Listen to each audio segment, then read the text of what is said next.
All right, hey you guys, welcome to my YouTube channel, Planning Your Corporate Escape. And if you are new here, this channel is all about personal finance, retiring early, and financial freedom. So I am dropping weekly videos to share with you some of the things I've done to leave corporate America at the age of 35 in 2016, as well as some of the strategies my clients have implemented to create their financial freedom plan. So if you want to get notifications of when I drop these videos, make sure you hit that like and subscribe button. All right, so in today's video, I'm going to talk about building your emergency fund. Now, I found some really great ways to build up my emergency fund. So I hope that these tips that I share with you today will also help you build up your emergency fund so that you never have to worry about, um, like house repairs, emergencies that come up in your life, things that come up with your children or your family. You always have that little cushion to kind of cover you if these things do happen. Okay. So one of the things that I started doing to help me with building my emergency fund is I started finding out just some ways to reduce some of the expenses that I had. I was spending money on small things that would just kind of add up over the month or over the year. So I went through my bank statements and I kind of just started figuring out where I was kind of spending money, and I can, cut some of those expenses out and then start saving that money. So once I identified that my check that I was getting from my corporate job, once I identified where I was spending the most and things that I really didn't need, I was just buying little things here and there at Target or at, the convenience store, or just while I was out on traveling or on vacation, just those little expenses there. And once I figured out where that money was going, I was able to see how much I had available to save. So once I identified how much that was, I wanted to get to a goal of $5,000. And I was trying to get there in about 3 months. And that's not really easy on a job if you make, 3 or 5 or 6,000 a month, because you do still have your monthly expenses that you have to deal with family and housing costs, car costs, food costs, medical costs, insurance, just all those costs, right? Utility bills.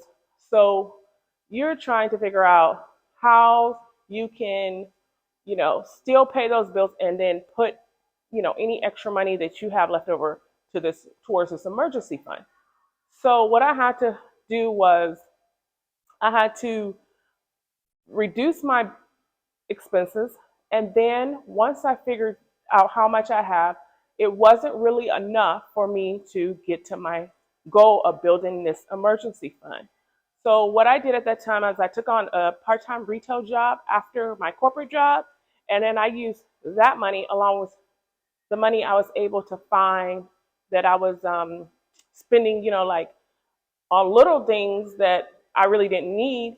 I took the money from my corporate job and the money from my part-time job, and then I added it together, and I was pretty close, but I wasn't quite, you know, at the number that I felt like I needed to be to hit that goal. So if that does happen to you, don't stress about it. Just try your best to get close to that number in of whatever it is that you feel like you need to save up for your emergency fund. So I ended up working some extra hours. I was able to pick up some extra hours because they had some people who quit or like couldn't come in. So I was able to pick up some extra hours for a couple of months. Now I was only going to do that part time and just for a few months during the holiday, but it turned out that they did have a high turnover, and after that they asked me to stay on for quite some time.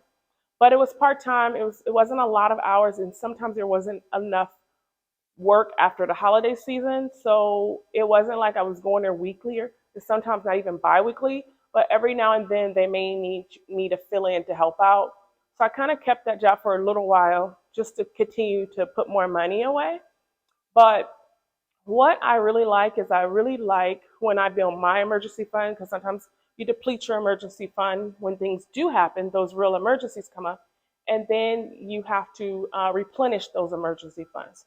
So what I like to do when I build my emergency funds is I like to find money market accounts, savings accounts, Safe, like, well, they're not really, you can't really say they're safe, like there's no risk, but I like to find maybe lower risk mutual funds or lower risk bond funds. And then I'll put my money in there, even though a lot of financial gurus or planners will say, no, don't put your money into the stock market because if an emergency come up, you can't liquidate it fast enough. Or you may not even get your initial investment back because the fund did not have time to grow. And that is so true. But at the same time, like I said, once I funded my emergency fund, I could build like another emergency fund or cushion that was in a lower risk fund like that, that was growing and helping me earn some interest or some money on my money. But just keep in mind, you have to make sure you just try to find the lowest risk ones. They're not going to have the best interest rate. So keep that in mind. They aren't going to be probably like they may return 8% one year, but they're not going to be the ones that return like the 8, 12, 15, 20% returns usually over the fund span. They're usually funds that may return like 4 to 6%, and it's on some good years they'll get to the 8 to 10 to 12%. But for the average of that fund, the fund manager is able to get between that 4 and 6%. So it's not going to be like a high yield return, but it's something, and also it helps you build your emergency fund. So your emergency fund will, you know, over time kind of double and triple, and you'll have that cushion there for you. Now, most emergencies for the average person, I would say they do come up a little more often and yearly. And so you gotta, like I said, you gotta probably build maybe the first emergency fund and kind of have that for yourself, and then start maybe like a longer term type of fund. And of course, that fund could be used for other stuff like college, and you can name that fund your car fund. You can name that fund your down payment for your house fund. You can name it, that fund can be used for other stuff, but I have one for emergencies, and I like to have, a fund like that put aside for myself. So that's just an idea for some people if you are looking to build an additional emergency fund or build your first emergency fund and get that started. But some of the things I've noticed that people are constantly telling me that happen to them that are emergencies, or like your car breaking down. That happens, yearly or quarterly, or depending on how old the car is, you can have these expenses quarterly, you can have them semi-annually or annually or bi-yearly. But these are kind of expenses that kind of come up a little more often because we drive our cars a little more often, right?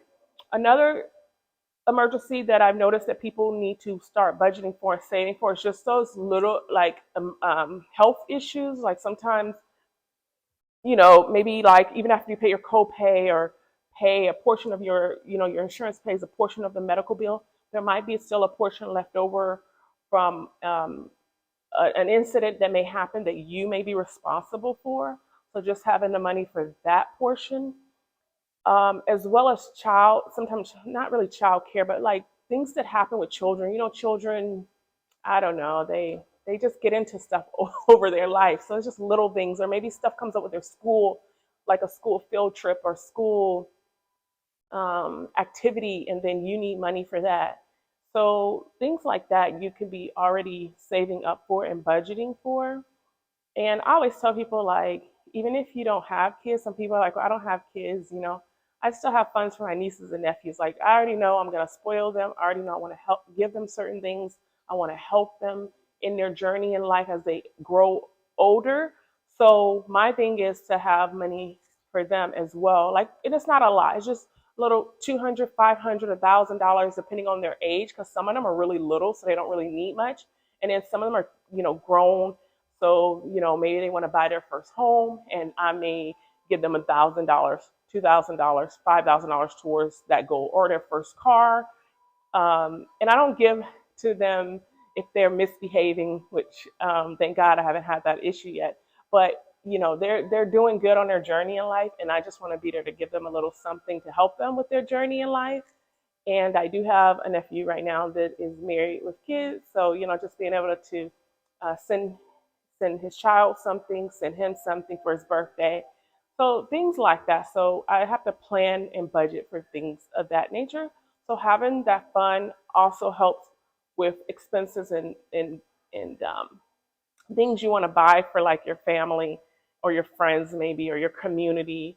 So that fund is like growing and it's lower risk, and there's plenty of funds out there. You just got to find one or get with a financial planner in your area and let them help you find some that are lower risk bond funds or mutual funds or high yield savings account, high yield CDs, certificate of deposits. So those are places you can be putting your extra money. Um, like I said, for those type of expenses or just things that come up in life, as well as funerals. Funerals are another big one because we don't know when we're gonna die. Of course not. So I remember, on my financial journey, especially when things are really tight and getting that call like such and such has passed away. The funeral is next week, and you have to get that plane ticket together, or that rental car fee together. Hotel costs sometimes if depending on where it was, or if you had a relative's home to stay with, then yeah, you were good. But sometimes even some of those relatives, their homes are filled already with their own kids, their own grandkids, in-laws, and everything like that. So sometimes even when I would go to funerals, I was still, even though I have an amazing family that would take me in, the homes were just too already crowded and full of people, as well as the stress of what's happening with around the funeral. So and the person dying. So of course, I also had a stress in the home in those homes at times. So sometimes you want to be able to go to a hotel and just kind of get away from that just for a night and get a good rest and deal with everything else the next day. So expenses like that come up, like those funeral costs, car repair, something that happens with your child that you might need to go and get um, pay for or buy, um, and things that happen just with yourself. And you also just want to have a emergency fund because, like I've mentioned on this channel, a lot of jobs are just laying people off. Like you don't even know if you're guaranteed a job in a few months or in a few years. Don't worry about that right now. You have one right now. Just, use what you have. Start the savings plan, start the investment strategy. Just get started. But don't try to wait until something happens to you and say, oh, I wish when I had that job and I was making this type of money, I wish I would have started at least saving some of that money or finding a way to save some of that money. You don't want to wait till you're fired and laid off to try and start thinking about what you should have done with all that money that you were making. You want to start now while you have that job and while things are going great. Another thing is, um, if you do not have a lot of extra money to save, look at taking on a part-time job right now. A lot of times people are like, well, I already have a full-time job. I'm not going to work a part-time job. I'm just going to deal with like being broke, being in debt, financial struggles because I refuse to just go get another job or start a side business or something like that. And I'm like, no, you should go. If you are able to, you don't have anything like child care, like a child or something stopping you from going to do that, look into doing it because you want to start now before there's an issue. You want to already, maybe take a year or two and work that extra job so you can take all that income from that extra job and put it into a fund. And then 2 or 3 years later, you never have to worry about funding that fund again because it's already funded and it's already growing and compounding. So those are just some tips that I wanted to share with you about building an emergency fund and things that I've done as well to build my emergency fund. If you need any help with planning your corporate escape, my information is below this video as well as in the About Me section of the YouTube channel. And I'm always happy to help you if you need help with it. Thank you guys for watching, and I'll see you in the next video.